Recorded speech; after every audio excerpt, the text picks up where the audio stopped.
23절에서 26절까지 같이 보시겠습니다.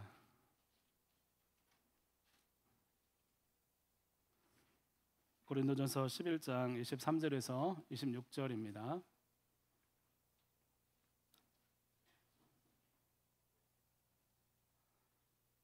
자, 우리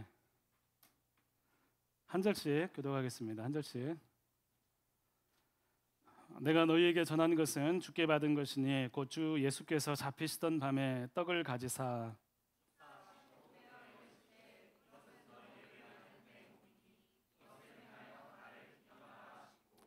식후에 또한 그와 같이 잔을 가지시고 이르시되 이 잔은 내 피로 세운 새 언약이니 이것을 행하여 마실 때마다 나를 기념하라 하셨으니 이 떡을 먹으며 이 잔을 마실 때마다 주의 죽으심을 그가 오실 때까지 전하는 것이니라. 아멘. 반갑습니다. 잘 지내셨어요? 좀 더우시죠? 저 에어컨 좀 온도 좀 낮춰줄 수 있어요? 그래. 자, 우리 옆에 청년들 같이 한번 인사할까요? 잘 오셨습니다. 네. 오늘 찬양 발표가 있는데 준비 많이 하셨죠? 네. 뭐 평일날도 나와서 주말에도 나와서 연습하는 목장도 있고, 네, 감사합니다. 자, 오늘 우리 성찬식이 있어서 성찬에 관련한 말씀을 함께 나누려고 합니다.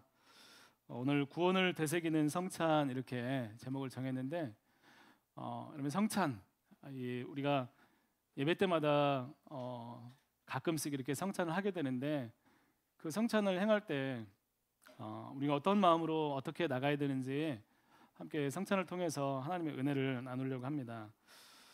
말굽에 붙이는 그 쇳덩이를 편자라고 합니다. 편자라는 게 있는데 예전에도 한번 젊은 예배 아니고 다른 예배에서 예를 든 적이 있어요. 이 이야기가 있는데 어느 대장장이가 먼 길을 떠나면서 손님이 부탁한 편자를 제자에게 맡겼습니다. 맡기면서 자신이 만든 편자 하나를 주면서 이것과 똑같은 편자를 100개 만들어 놓으라라고 일을 맡겼습니다. 네, 대장장이가 제자에게 맡겨두고 이제 먼 길을 돌아와서 제자가 100개를 만들어 놓은 그 편자를 보았습니다. 그런데 그 편자는 손님에게 줄 수가 없었어요. 왜 그럴까요? 왜냐하면 스승이 똑같이 만들라고 했던 그 편자가 있죠. 그 편자와 100번째 만든 편자가 너무나 달라져 있었기 때문이에요. 이 대장장이 스승은 기준이 되는 편자를 주면서 그 편자 똑같은 편자를 만들라고 했는데 이 제자는 이 기준을 보고 만들고 자기가 본뜬 것을 기준으로 또 만들고 하다 보니까 처음에 만든 편자와 100번째 편자는 굉장한 차이가 있었습니다. 계속해서 기준이 달라져서 이후에 처음 기준이 된 편자와 너무나 달라진 그런 모습을 보고 더 이상 할 수가 없었어요. 여러분, 이 이야기는 무엇을 기준으로 삼느냐에 따라서 정말 지켜야 될 것이 지켜질 수 있느냐 그렇지 못하느냐가 달려있다는 것을 말해주고 있습니다. 여러분, 기준이 달라지면 지키려고 해도 못 지키는 거예요. 우리 안에 마음 가운데 우리 삶의 기준이 달라져 버려요. 내가 바라보는 기준이 달라져요. 그러면 아무리 지키려고 해도 지킬 수가 없는 것입니다. 형태는 있지만 그 무게와 내용과 가치가 현저하게 달라질 수 있는 것입니다. 여러분, 교회가 지켜야 되는데 많이 퇴색되고 달라진 모습 중에 하나가 성찬입니다. 여러분 성찬이 뭐라고 생각하십니까?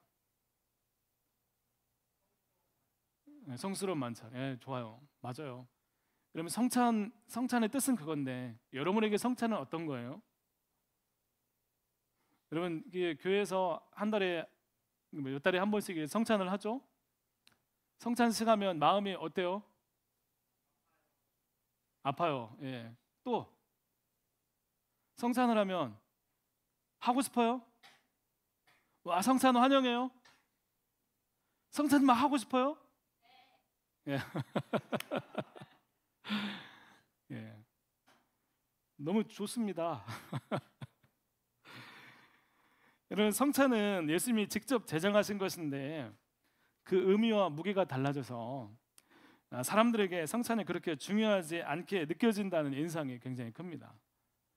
예전에 언젠가 성찬을 하면서 어떤 옆에 있는 어떤 사람이 성찬을 너무 자주 안 했으면 좋겠대. 성찬을 너무 자주 하니까 너무 익숙해지니까 그 중요성도 모르겠고 너무 가볍다는 거예요. 성찬이 떡을 딱 줬는데 성찬이 떡을 이렇게 딱 받고 들어오잖아요. 들어가면서 딱 받고 나서 이렇게 씻고 가는 게 보면서 왜 그렇게 너무 익숙해져서 너무 많이 하니까 그렇다는 거예요. 여러분, 가볍고 괜찮다는 취지의 말이었습니다. 여러분에게 성찬은 어떤 것입니까? 혹 거추장스럽고 나와서 일어나서 이게 뭐 하는 거지? 이게 무슨 의미가 있지? 하는 그런 생각들로 성찬을 보내고 있지는 않습니까? 여러분, 이것은 성찬의 의미를 잘 몰라서 하는 말입니다. 여러분, 초대교회는 성찬을 언제 했을까요? 초대교회 언제 했을까? 초대교회의 성찬은 오늘 우리가 본받아야 되는 기준이 된 편저와 같은 것이에요. 초대교회는 어떻게 성찬을 했을까요? 초대교회는 모일 때마다 성찬을 했어요. 만나서 성찬을 나눴어요. 만나서 애찬을 나눕니다. 여러분, 초대교회는 이런 성찬을 했다는 것을 발견하고 성경에도 나와 있어. 성경에도 사도행전 보면 그들이 가정에서 모이면서 떡을 떼고 또 기도하고 말씀을 배우고 하는 일들이 있습니다. 그래서 어떤 신학자는 성찬은 매주일 해야 되는 것이라고 이야기를 하기도 합니다. 오늘 말씀은 성찬 제정에 관한 말씀입니다. 예수님께서 성찬을 제정하신 거룩한 예식이라는 것입니다. 왜 이런 얘기가 나왔냐면 여러분, 고린도 교회에서 성찬을 하면서 분열이 일어났어요. 성찬식 때문에 분열이 일어났어요. 이게 성찬에서 떡을 떼고 잔을 나누는데 왜 분열이 일어났느냐? 이 성찬을 통해서 먼저 온 사람이 이 성찬에 이걸 다 먹어버리는 거예요. 또 마시는 거예요. 어떤 사람은 취하고 어떤 배부르고 남은 게 없는 거예요. 늦게 온 사람은 그걸 보면서 먹지도 못하고 그냥 앉아 있는 거예요. 성찬은 아까 얘기한 대로 거룩한 식사라고 했는데 주의 만찬이에요. 근데 없어요. 일찍 온 사람이 다 그렇게 해요. 여러분, 일찍 온 사람은 어떤 사람일까요? 일찍 온 사람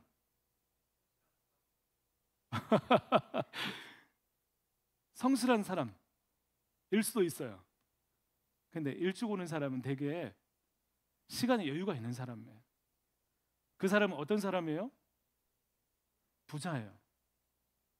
그냥 늦게 오는 사람은 일을 끝까지 채우고 자기 할 일 다 마치고 나서 와야 되는 사람이에요. 어떤 사람일까요? 어디 종속돼 있거나 자기가 자유롭지 못한 삶을 살아가는 사람이에요. 가난한 사람이라고 이야기할 수 있습니다. 성찬을 하면서 자기 배를 불리는 시간이 되어버린 것입니다. 여러분, 당시 이방 종교에서는 음식이 어떤 특별함이 있는 것이라고 생각을 하기도 했어요. 뭐 어떤 음식을 먹으면 자기 안에 특별한 어떤 능력이나 어떤 특별한 어떤 신비로운 것 힘이 생긴다고 생각을 하고 그것을 오롯이 많이 먹고 나만 먹고 자기만 먹고 그렇게 음식을 먹는 그런 습관들이 있었습니다. 그래서 잘 되려는 욕심에 혼자 먹는 그런 모습이 있었다고 합니다. 그런 의미로 사람들은 이렇게 예수님의 성찬도 그렇게 대하고 있었던 거예요. 그런 모습을 보면서 이 성찬이 어떤 의미인지 바울이 이야기를 하는 것입니다. 성찬이 뭐냐? 배불리고 내가 잘 되기 위해서 혼자 복을 받기 위해서 하는 시간들이 아니라 오늘 말씀에는 이 성찬에 대해서 이야기하기를 우리 주님이신 예수님께 받은 것이다라고 하면서 예수님이 친히 제정하셨다, 만드셨다 말씀하고 있습니다. 성찬은 누군가가 아이디어를 내서 이렇게 한번 해보자 한 게 아니에요. 성찬은 예수님께서 친히 만드신 거예요. 여러분, 여기에는 다른 기준이 끼어들 틈이 없는 것입니다. 우리는 이 성찬을 바라보면서 예수님이 하신 대로 그 성찬을 나누는 거예요. 성찬집 보세요. 빵과 포도주가 있죠. 이 성찬을 대하면서 여기다가 막 고기도 넣고 뭐 또 하고 하면 얼마나 좋겠어요. 근데 그렇게 하지 않아요. 왜냐하면 예수님께 제정하신 그 법이 있기 때문이에요. 여러분, 임의적으로 누군가 생략해서도 안 되고 우리 교회는 그런 거 싫어해, 우리 교회는 그런 거 안 해, 이런 말이 통하지 않아요. 성찬이 없는 교회는 더 이상 예수님의 그 제정하신 법을 무시하는 그런 교회인 거예요. 여러분, 예수를 믿는 그리스도인은 예수님이 제정하신 성찬에 다 참여해야 하는 것입니다. 예수님이 제정하신 그 성찬은 어떤 의미가 있냐면, 여러분, 이 작은 성찬이 주인이 누구라는 거예요? 누가 초대하는 거예요? 예수님이 우리를 초대하는 거예요. 여러분, 이 작은 빵과 포도주를 마시면서 우리가 주님의 식사 자리에, 주님이 초대하신 그 자리에 우리가 오는 거예요. 여러분, 예수님이 주관자이십니다. 그 성찬은 예수님이 계시다는 것입니다. 성찬을 베푸시는 주체가 예수님이어서 그분의 식사에 참여하는 것입니다. 그러면 이게 어떤 마음을 가져야 되고 어떻게 참여해야 됩니까? 성찬은 예수님이 잡히시던 밤이었습니다. 여러분, 조금 있으면 내가 잡혀서 죽을 텐데, 누가 와서 내가 십자가의 고난을 당할 텐데, 여러분, 그때 마음, 조금 있으면 그런 일이 일어나는 그 전 마음이 어떨 것 같아요? 조급하고 두렵고 여유도 없고, 그런 시간에, 여러분, 이 마지막과 제자들과 함께 있는 마지막과 같은 시간에 예수님이 제자들을 불러서 식사를 하는 거예요. 제자들은 앞으로 다가올 일을 모르고 있어요. 근데 예수님이 다 알고 있으면서 제자들을 불러서 식사를 하시는 것입니다. 모든 것을 알고 있은 예수님께서 죽음을 앞에 두고 제자들과 유월절 식사를 하시는 것입니다. 여러분, 식사는 특별한 의미가 있어요. 여러분, 모르는 사람하고 식사하는 거 불편해요, 안 불편해요? 불편하죠. 더군다나 저 멀리도 아니고 바로 코앞에서 식사를 한다면 굉장히 불편해요. 무슨 말 하지? 음식만 먹고 막 이렇게 하기도 민망하고.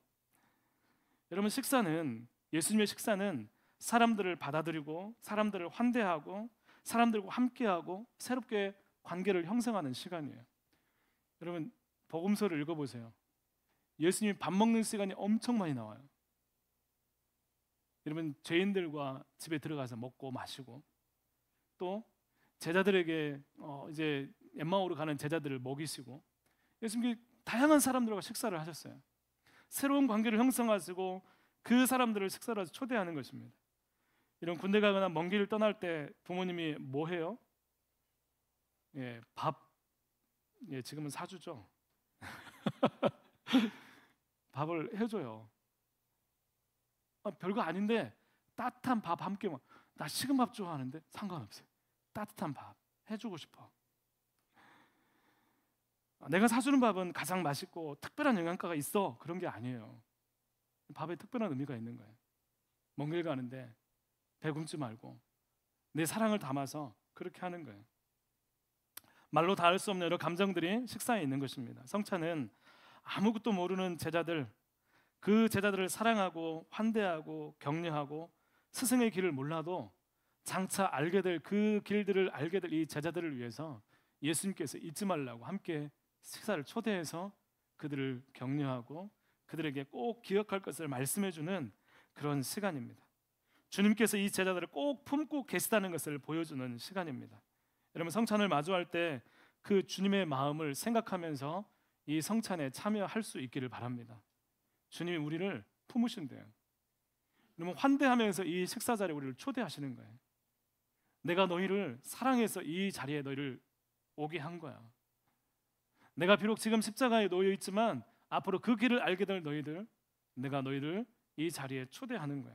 죽음의 목전에서 오히려 우리를 먼저 생각하신 그 주님, 부족하지만 성찬의 자리에서 우리를 환대하고 환영하고 자랐다고 바라볼 수 있는 예수님을 기억하면서 나갈 수 있기를 바랍니다. 여러분, 세상에서 여러분 힘들었을 수 있어요. 주님과 상관없이 때로는 영적으로 굉장히 피폐한 삶을 살았을 수도 있어요. 여러 가지 아무도 알아주지 않는 그런 마음들을 가지고 있고, 혼자서 잘 사는, 혼자서도 뭘 잘하고 막 그렇게 살아왔는지도 몰라요. 그런데 이 시간 성찬은 주님이 그런 우리들을 부르십니다. 예수님께서 우리를 불러주세요. 이리 와서 나와 함께 먹고 마시자고 부르시는 것입니다. 여러분, 주님의 식탁에 왔습니다. 그 주님의 사랑에 목말라 왔습니다. 저를 환대해 주시는 주님께 나갑니다. 이 성찬의 자리에 예수님이 함께 하시는 거예요. 여러분, 성찬하면서 빵 먹고 마시고 찍고 이렇게 먹으면서 오늘 빵이 좀 맛있네. 오늘 좀 포도 주스가 조금 이게 아니라 주님을 기억하는 거예요. 나를 기억하고 계신 주님, 내가 이 자리에 왔어요. 여러분 성찬은 또 여러분 기억하고 그것을 다시 경험하는 시간입니다. 오늘 말씀에 기념하라 말씀이 나오면 이걸 remember하라는 거예요. 기억하라는 거예요. 먹는 것이 떡과 포도지만 그것을 먹을 때마다 우리를 위해서 흘리신 몸과 피라는 것을 알고 예수님을 기억하라는 거예요. 여러분 이 당시에 예수님이 식사하셨던 그 시대, 그 시간은 절기가 어떤 절기였어요? 유대인의 명절 중에 어떤 절기였어요? 예, 유월절이었어요. 유월절. 유월절은 어떤 날이에요? 유대인들에게 유월절은 어떤 시간들이었을까요? 유월절이 왜 생겼죠? 예, 출애굽하면서 생긴 거예요. 그죠? 알고 계시죠? 예. 하나님께서 이스라엘 백성을 끄집어낼 때 이제 애굽의 바로왕을 굴복시키기 위해서 마지막 재앙을 내리기 전에 하나님께서 명령하신 거예요. 너희 어린 양을 잡아서 그 피를 문과 문설주에 바르고 너희들은 이게 벨트를 메고 벨트란다 묶고 지팡이를 짚고 고기를 급히 먹으라. 그러면서 그 피를 보고 하나님께서 유월 넘어가겠다, 패스오버 하겠다라고 말씀하셨어요. 그리고 그 피를 받은 자마다 그 가정은 넘어갔지만 그렇지 않은 애굽의 모든 가정에 처음 난 것들은 다 죽게 되었어요. 그리고 나서 하나님께서 유월절 지켜라라고 말씀하신 거예요. 여러분 그래서 이 하나님께서 이 유월절을 제정하신 분이 하나님이에요. 유월절 제정하신 분 하나님이에요. 성찬 제정하신 분 누구예요? 예수님이에요. 유월절에 하는 일이 뭘까요? 유월절 식사 뭐 하죠? 유월절 그때 식사를 하면서 뭘 할까요? 식사해요. 대화하겠죠. 이야기하고 뭔 얘기할까요? 무슨 얘기할 것 같아요? 유월절 그때 있었던 일들을 이야기하는 거예요. 들어봐라. 하나님께서 우리 백성을 어떻게 구원하셨는지 들어봐라. 이 유월절은 하나님께서 우리를 구원하신 증표와 같은 거예요. 그때 하나님께서 우리로 하여금 보호하기 위해서 유월절 어린 양을 잡게 하셨고 그것을 믿는 자마다 그리고 순종한 사람마다 하나님 구원하셔서 출애굽을 시켜주셨어. 하나님은 그런 구원의 하나님이셔. 여러분 유월절 식사는 모든 유대인들이 지키는 시간이었습니다. 그 시간에 하나님이 이스라엘 백성들을 어떻게 구원하시고 보호하시는지를 이야기하는 거예요. 식사 자리에서 430년의 노예의 시간을 마무리하고 이 민족을 기억하시고 강력한 애굽의 속박에서 모든 우상들을 벌주시면서 홍해를 가르고 그들에게 구원을 주신 하나님의 구원을 이야기하는 거예요. 여러분 나는 너희를 애굽 땅 종되었던 집에서 인도하여 낸 내 하나님 여호와라. 이스라엘 백성들이 알기를 원했어요. 기억하기를 원했어요. 너희들이 어디서부터 구원받았는지, 어떻게 구원받았는지, 구원하신 하나님은 어떤 하나님이신지 사람들이 기억하기를 원했어요. 유월절을 지켜라 제정하셨어요. 기억하게 하셨어요. 이 유월절은 하나님의 구원을 기억하는 자리였어요. 그래서 히브리인들은 이 유월절을 지키면서 수백 년 수천 년이 지나도록 그 유월절 안에서 출애굽의 하나님을 기억하는 거예요. 구원의 하나님, 우리를 어떻게 구원하신 하나님께 기억하는 거예요. 시간이 지났지만 그 과거의 역사가 오늘 그 출애굽에 직접 경험하지 못했지만 그 말씀을 통해서 그 하나님이 내게도 구원의 하나님이셔. 오늘 내게도 하나님은 그렇게 구원을 베푸시는 하나님이야라고 머릿속에서 경험한 것으로 기억되는 것입니다. 여러분 수백 년의 시간을 거슬러 여전히 구원하시는 하나님을 기대하는 것은 다시 기억하는 데서 시작하는 거예요. 하나님을 기억하는 거예요. 여러분 기억할 때 그 기억이 하나님을 찾게 되고 그 유월절의 하나님이 오늘의 삶 속에 다시 경험되는 것입니다. 그 유월절에 예수님이 제자들과 식사를 하십니다. 그리고 출애굽 사건이 아니라 십자가를 통한 구원을 기억하라고 말씀하시는 거예요. 지금껏 출애굽의 하나님을 이야기했어요. 이제 유월절에서 예수님께서 다시 언약을 세우십니다. 이 빵과 이 떡과 이 잔은 너희와 나 사이에 맺어진 새 언약이다 말씀하고 계세요. 그리고 이것을 먹을 때마다 나를 기억하라, 기억하라, 기억하라 말씀하시는 거예요. 여러분 유월절에 예수님은 이 십자가를 말씀하시면서 출애굽이라는 놀라운 구원을 기억하게 하셨다면 이제 성찬은 하나님이 쓴 예수님께서 이 땅에 오셔서 우리의 죄를 위해서 상하고 몸이 찢기고 피 흘리시면서 십자가 지심으로 우리를 구원하셨다는 것을 기억하게 하는 것입니다. 십자가 사건이 2000년 전에 일어났어요. 그런데 여러분, 이 성찬을 통해서 떡과 잔을 나눌 때 주의 몸과 피를 기억하는 것은 오늘 다시 우리를 구원하신 예수님을 경험하는 자리라는 것입니다. 여러분, 단순히 빵을 먹고 포도주를 먹고 하는 그런 시간을 넘어서 이 시간이 나를 구원하신 예수님을 다시 기억하는 거예요. 맞아요, 주님. 주님의 그 찢기신 몸과 흘리신 피가 우리를 살게 했습니다. 주님, 우리를 구원하셨습니다. 여러분, 그 구원이 오늘 우리를 구원한다는 것을 다시 경험하는 것입니다. 성찬은 먹고 마시는 것입니다. 그런데 그것이 주님의 몸과 피가 될 때 우리는 이 자리에서 십자가를 다시 경험하는 것입니다. 아멘이죠?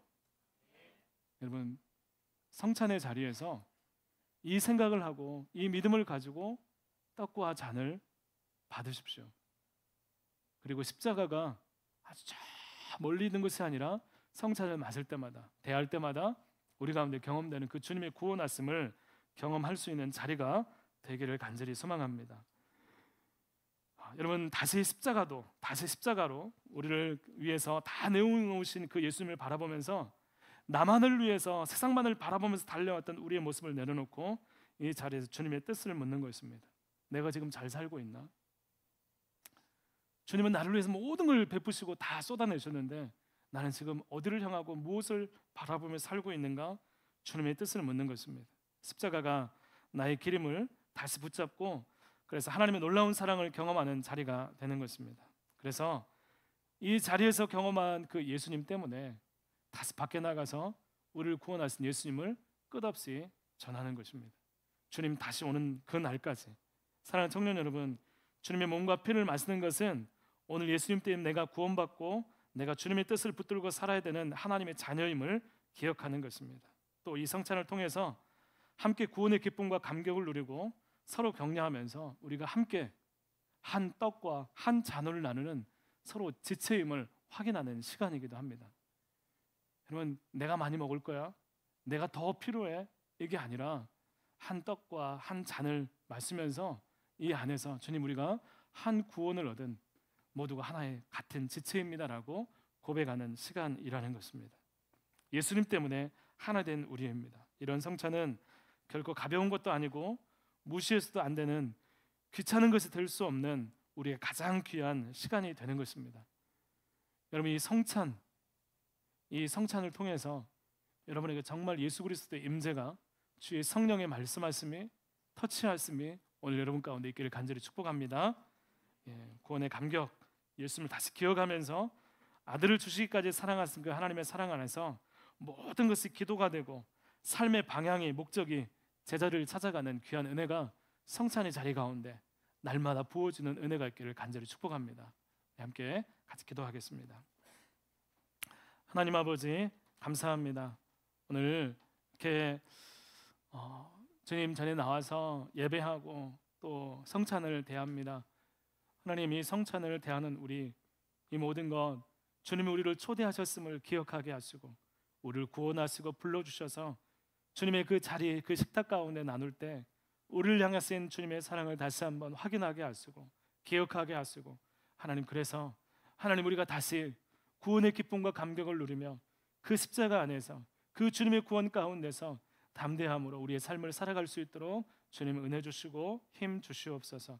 하나님, 우리 청년들 가운데 하나님 성찬을 대할 때마다 주님을 기억하는 자리가 되게 하시고 이 기억을 통해서 주님의 놀라운 은혜를 경험하는 우리 모든 청년들 될 수 있도록 함께하여 주시옵소서. 예수님 이름으로 기도드립니다. 아멘.